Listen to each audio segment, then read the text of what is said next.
आज की क्लास में स्टूडेंट हम टॉप 4 असर्शन एंड रीजन के क्वेश्चन कूलॉम लॉ पे डिस्कस करने जा रहे हैं।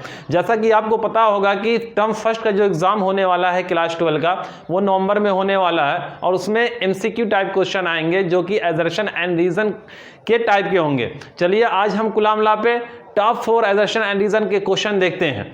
ठीक है स्टूडेंट, इस वीडियो में लास्ट तक बने रहिएगा क्योंकि जो टॉप 4 असर्शन एंड रीजन के ये क्वेश्चन है, एक्सपेक्टेशन यही है मेरी कि क्वेश्चन इसी टाइप के होंगे। कूलॉम लॉ से जो क्वेश्चन आएंगे असर्शन एंड रीजन के, वो इसी टाइप से होंगे। चलिए स्टूडेंट करते हैं हम इस वीडियो को।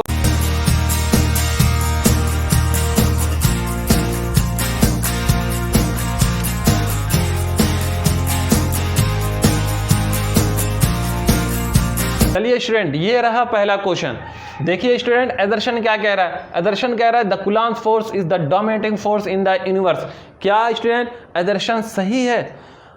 कूलॉम्स फोर्स जो होता है वो ग्रेविटेशनल फोर्स से स्ट्रांग होता है, लेकिन इसका ये मतलब नहीं स्टूडेंट कि वो यूनिवर्स पे सारे फोर्स पे डोमिनेट कर जाए, सबसे स्ट्रांग फोर्स हो जाए। ठीक स्टूडेंट, कूलॉम फोर्स से ज्यादा स्ट्रांगेस्ट फोर्स न्यूक्लियर फोर्स होता है। तो जाहिर सी बात है जो पहला असर्शन है वो क्या स्टूडेंट गलत हो गया है। स्टूडेंट असर्शन जो है स्टेटमेंट वो गलत हो गया है। अब हम पढ़ेंगे ये जो 4 ऑप्शन है वो क्या कौन से सही होंगे, क्योंकि देखिए स्टूडेंट आप जो चारों ऑप्शन पढ़ेंगे तो पहले ऑप्शन में क्या कह रहा है? Both assertion and reason are true. इसमें कह रहा है कि असर्शन क्या है? ट्रू है, तो इसलिए ये ऑप्शन क्या हो जाएगा? गलत हो जाएगा। सिमिलरली इसमें क्या कह रहा है? Both assertion and reason are true. इसमें भी असर्शन को ट्रू बताया, इसलिए ये भी ऑप्शन गलत हो जाएगा। और इसमें भी असर्शन क्या कह रहा है? ट्रू। इसमें इसलिए ये भी ऑप्शन गलत हो जाएगा। तो जो राइट आंसर है स्टूडेंट वो डी है।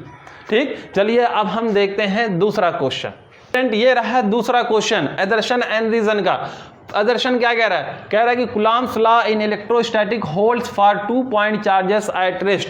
जैसा कि स्टूडेंट हमने कूलॉम्स लॉ के लेक्चर में आपको बताया था कि Coulomb's law is only valid for point charges, और वो जो पॉइंट चार्जेस हैं वो रेस्ट पोजीशन पे होने चाहिए। ठीक स्टूडेंट, तो जाहिर सी बात है असर्शन क्या है? असर्शन ट्रू है। अब हम रीजन को पढ़ते हैं। रीजन क्या है? रीजन जब हम पढ़ते हैं, रीजन क्या कह रहा है? कह रहा है कि व्हेन चार्जेस इन मोशन, जब चार्ज आपके मोशन में आ जाए तो जो फोर्स होता है वो क्या होता है? इलेक्ट्रोमैग्नेटिक नेचर का होता है। जी स्टूडेंट, ये भी चीज हमने बता रखी है। जब हमने पहला लेक्चर डाला था अपना इलेक्ट्रोस्टैटिक का, उसमें बताई थी कि जब चार्ज मोशन में होता है तो वहां पे इलेक्ट्रोमैग्नेटिक नेचर का फोर्स उस पर लगता है। ठीक स्टूडेंट, तो जाहिर सी बात है रीजन भी क्या है? सही है। अब हम ये देखेंगे कि जो रीजन है क्या वो करेक्ट एक्सप्लेनेशन है असर्शन का।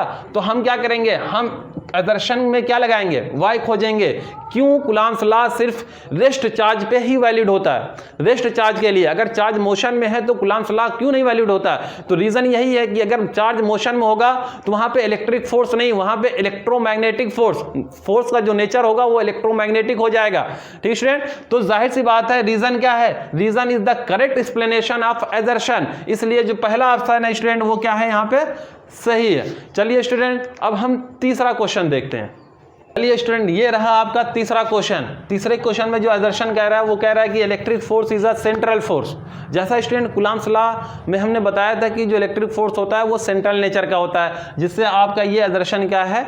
राइट है। अच्छा स्टूडेंट, सेंट्रल फोर्स का कंसेप्ट हम ब्रीफ में आपको इस वीडियो में बता देते हैं। देखिए स्टूडेंट, टू सेपरेट बॉडी, दो अलग अलग बॉडी, ठीक स्टूडेंट, उनके सेंटर को जो लाइन जोड़ती है उसी लाइन के अलांग अगर कोई फोर्स लगता है तो वो फोर्स किस नेचर का होता है स्टूडेंट? सेंट्रल नेचर का होता है। फॉर एग्जांपल स्टूडेंट, हम दो चार्ज लेते हैं plus Q1 plus Q2 student plus Q2।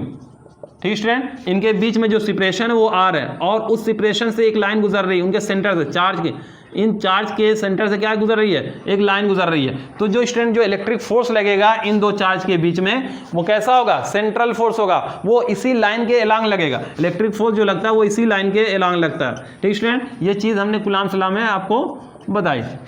ठीक स्टूडेंट, इसलिए आपका क्या होता है? असर्शन सही है, इसीलिए आपका क्या होता है? इलेक्ट्रिक फोर्स क्या होता है? सेंट्रल फोर्स होता है। चलिए स्टूडेंट, रीजन क्या कह रहा है? रीजन कह रहा है कि electric force act along the line joining the two charges. तो जाहिर सी बात है रीजन भी सही है, दर्शन भी सही है, और रीजन इसका करेक्ट एक्सप्लेनेशन है। सेंट्रल फोर्स, यहां देखिए दर्शन जब बिकॉज लगाएंगे, electric force is a central force because electric force act along the line joining the two charges. Student हमने आपको बताया था कि जो सेंट्रल फोर्स होते हैं, दो बॉडी के सेंटर से जो लाइन ज्वाइन होती है, उसी लाइन के अलोंग अगर कोई फोर्स लगता है तो वो क्या होता है, सेंट्रल फोर्स होता है। इसलिए इस क्वेश्चन का जो ऑप्शन ए है वो क्या हो जाएगा, सही हो जाएगा स्टूडेंट। चलिए स्टूडेंट अब हम लेते हैं फोर्थ क्वेश्चन। ये रहा student fourth question assertion and reason का कूलम्ब्स लॉ पे। स्टूडेंट एदर्शन को हम पढ़ते हैं, electric force is greatly affected by medium. जैसा कि हमने कूलम्ब्स लॉ में बताया था कि इलेक्ट्रिक फोर्स जो है वो मीडियम पे डिपेंड करता है। क्यों? क्योंकि कूलम्ब्स लॉ द्वारा जो इलेक्ट्रिक फोर्स का फार्मूला दिया गया था वो क्या था, 1/4 pi epsilon not Q1 Q2 by R square. ठीक, 2 पॉइंट चार्ज के बीच में जो इलेक्ट्रिक फोर्स लगता है वो क्या होता है, 1/4 pi epsilon not Q1 Q2 by R square. और यहाँ पे जो एप्सिलॉन नॉट है स्टूडेंट वो क्या है, एब्सोल्यूट परमिटिविटी। वो क्या है, एब्सोल्यूट परमिटिविटी। और एब्सोल्यूट परमिटिविटी जो होती है वो मीडियम की प्रॉपर्टीज़ होती है। अलग अलग मीडियम की अलग अलग एब्सोल्यूट परमिटिविटी होती है, जिसकी वजह से अलग अलग मीडियम में सेम चार्ज सेम सिपरेशन में अगर एक मीडियम से दूसरे मीडियम में रखे जाते हैं तो फोर्स भी क्या होता है, ग्रेटली अफेक्ट होता है, चेंज हो जाता है, डिक्रीज होगा या इंक्रीज होगा। ठीक, जिस मीडियम की एब्सोल्यूट परमिटिविटी ज़्यादा होगी उसमें फोर्स डिक्रीज हो जाएगा, जिस मीडियम की एब्सोल्यूट परमिटिविटी कम होगी फोर्स क्या हो जाएगा, उस मीडियम में इंक्रीज हो जाएगा। तो जो एजर्शन है वो क्या है, सही है।